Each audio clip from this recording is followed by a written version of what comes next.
സാരംഗിലേക്ക് ഒന്ന് പോകണം. തിരുവനന്തപുരത്ത് സാരംഗ് BJP വിജയം പ്രതീക്ഷിക്കുന്ന 2 സീറ്റുകളും തലസ്ഥാന നഗരിയിലാണ്. ഇതിപ്പോൾ നിയമവും കഴക്കൂട്ടവും അതുമായി ബന്ധപ്പെട്ടുള്ള കണക്കുകൂട്ടലുണ്ട്.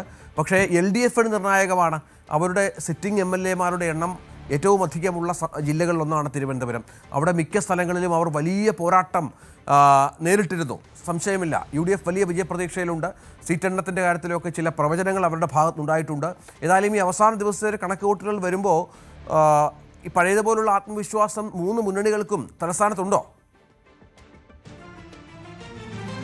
രഞ്ജിത്ത്, എക്സിറ്റ് പോൾ ഫലങ്ങൾ വന്നതോടുകൂടി തന്നെ ഏത് രീതിയിലായിരിക്കും ഫലം എന്നതിൽ വലിയ ചോദ്യം നിലനിൽക്കുന്നുണ്ട്. കാരണം ഭരണ തുടർച്ച പ്രതീക്ഷിച്ച് നിൽക്കുന്ന LDF-ഉം ഒപ്പം ഒരു അക്കൗണ്ട് തുറക്കാൻ വേണ്ടി തിരുവനന്തപുരം, അതായത് നിരവധി A-ക്ലാസ് മണ്ഡലങ്ങൾ എന്ന് പറയുമ്പോൾ തന്നെ കേരളത്തിൽ ഏറ്റവും പ്രതീക്ഷ അർപ്പിക്കുന്ന മണ്ഡലം നിൽക്കുന്നത് തിരുവനന്തപുരത്താണ്, നേമത്താണ്. ഏറ്റവും പ്രതീക്ഷ ത്രികോണ മത്സരം നടക്കുന്ന മണ്ഡലവും ഒപ്പം തന്നെ BJP-യുടെ A-ക്ലാസ് മണ്ഡലം നിലനിൽക്കുന്ന മണ്ഡലവും സ്ഥലവുമാണ് നേമം. അവിടെയും എന്താവും വിധി എന്ന കാര്യത്തിൽ നാളെ ഒരു മണിക്കൂറുകൾ മാത്രം എനിക്ക് കാത്തിരുന്നാൽ മാത്രം മതി.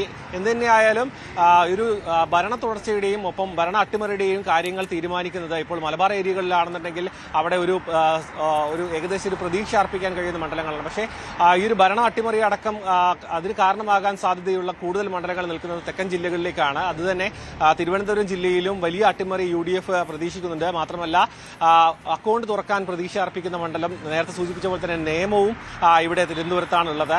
അത് അക്കൗണ്ട് പൂട്ടിക്കുമെന്നും ഇരട്ടപ്പൂട്ടിട്ട് പൂട്ടിക്കുമെന്നാണ് പറയുന്ന മന്ത്രി ശിവൻകുട്ടിയും ഇവിടെ മത്സരിക്കുന്നു. ഒപ്പം മറ്റ് പ്രധാനപ്പെട്ട മത്സരം നടക്കുന്ന കഴക്കൂട്ടം മണ്ഡലത്തിലാണ്.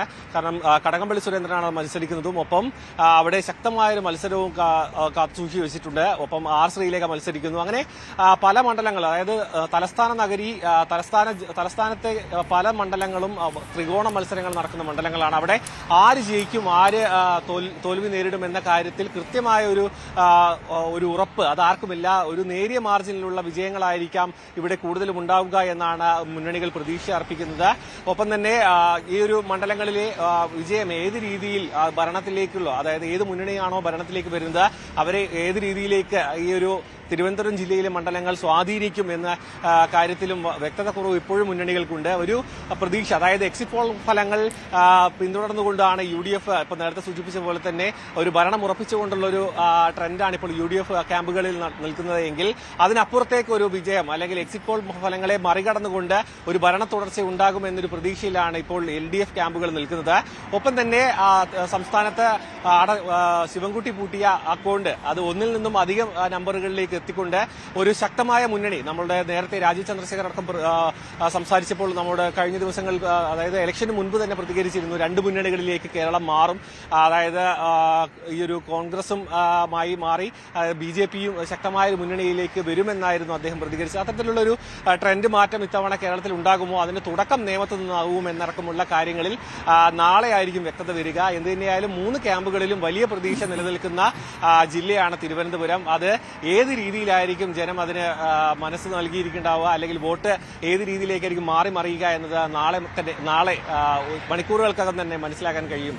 രഞ്ജിത്ത്, തീർച്ചയായും അത് തലസ്ഥാന നഗരത്തിൻ്റെ ഒരു പ്രത്യേകതയാണ്. 3 മുന്നണികൾക്കും ഒരുപോലെ പ്രതീക്ഷയുള്ള ഒരു ജില്ല. അത് അപൂർവം ജില്ലകളിൽ മാത്രമാണ് അത്തരമുള്ളത്. തിരുവനന്തപുരത്ത് 3 മുന്നണികളും പ്രതീക്ഷ അർപ്പിക്കുന്നു. BJP-ക്ക് തങ്ങൾക്ക് അക്കൗണ്ട് തുറക്കണമെങ്കിൽ തിരുവനന്തപുരത്തും തുടങ്ങുക എന്നുള്ളത് പ്രധാനപ്പെട്ട ലക്ഷ്യമാണ്. നേമത്തെ അക്കൗണ്ട് പൂട്ടിച്ചതാണ്. നേരത്തെ സാരംഗ് പറഞ്ഞ പോലെ അത് ഇരട്ടപ്പൂട്ടിട്ട് പൂട്ടിവെച്ചിട്ടുണ്ട് എന്നുള്ള ശിവൻകുട്ടിയുടെ പ്രഖ്യാപനത്തിനൊക്കെ എത്ര സമയത്ത് ആയുസുണ്ട് എന്നുള്ളത് കാത്തിരുന്ന് കാണണം.